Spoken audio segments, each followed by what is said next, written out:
अर्ज दाखल केलेला आहे। भारतीय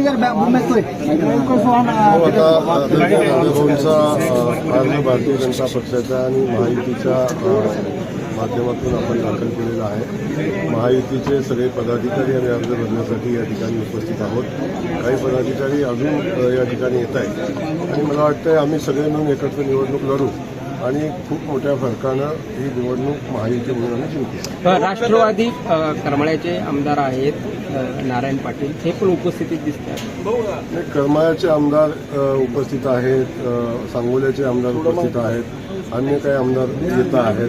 त्यामुळे आम्ही सगळ्यांनी एकत्र मिळून ही निवडणूक लढवण्याचं ठरवलेलं आहे आणि म्हणूनच मी विश्वासानं सांगतो की महायुतीचा उमेदवार प्रचंड मोठ्या फरकानं बिनविरोध कुठेतरी करण्याच्या तयारीत आपण अशी चर्चा देखील आपण करत आहोत। सगळ्या विरोधकांना आपण जाऊन भेटणार आहोत का, त्या पद्धतीने आपण चर्चा करणार? बिलकुल बिनविरोध निवडणूक होण्यासाठी ज्या ज्या कुणाला भेटायची आवश्यकता असेल, बोलायची आवश्यकता असेल, विनंती करायची आवश्यकता असेल त्या सगळ्यांना मी बोलेन आणि विनंती करेन। आम्ही आणि आमच्या सगळ्या पक्षाचे सहकारी विनंती करतील आणि आम्ही सोलापूर शहराच्या इतिहासामध्ये ही निवडणूक बिनविरोध व्हावी अशा पद्धतीचा आम्ही प्रयत्न करू।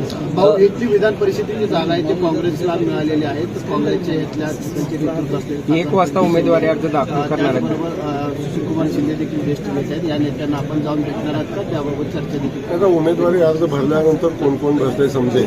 आवश्यकता भासली तर ज्यांना भेटणं आवश्यक आहे त्या सगळ्यांना भेटून निवडणूक बिनविरोध करायचा प्रयत्न आपण करू।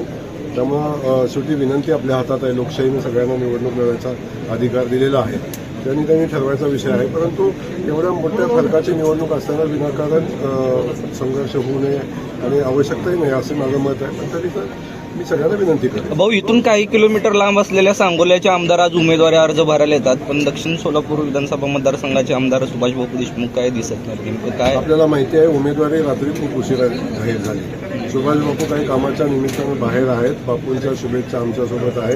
बापू तुम्ही आहे याच्यावर चर्चा न करता नाही याच्यावर चर्चा खूप करायची सवय आहे, पण मी आपल्याला सांगतो की बापूंचे चिरंजीव इथं पोचलेले आहेत। आम्ही सगळेजण एकत्र आहोत।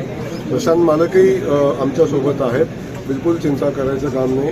भारतीय जनता पक्षानं उमेदवारी दिलेली आहे। अनेक लोक इच्छुक होती, पण प्रत्येक इच्छुकाला न्याय देण्याची क्षमता आमच्या पक्षामध्ये आहे आणि त्या इच्छुकांना आम्ही नक्की न्याय देऊ। फॉर्म भरता आलेले नारायण आबा काँग्रेसचे उमेदवार मात्र अर्ज भरणार आहेत। काँग्रेसची देखील मनधरणी किंवा त्यांना काही विनंती करण्याची प्रयत्न केले जाणार? बिलकुल मी मगाचपासून सांगतोय की ज्या ज्या घटकांना भेटणं आवश्यक आहे, ज्या ज्या लोकांना भेटणं आवश्यक आहे निवडणूक बिनविरोध करण्यासाठी, त्या सगळ्या लोकांना आम्ही बोलू आणि भेटू पण, आवश्यकता भासली तर भेटूया।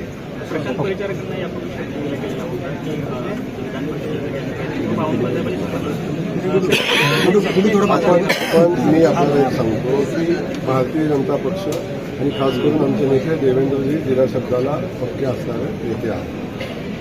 जो शब्द कोणाला दिला असेल तो त्याचा ते विचार करतील। आपण चिंता करायचं कारण नाही।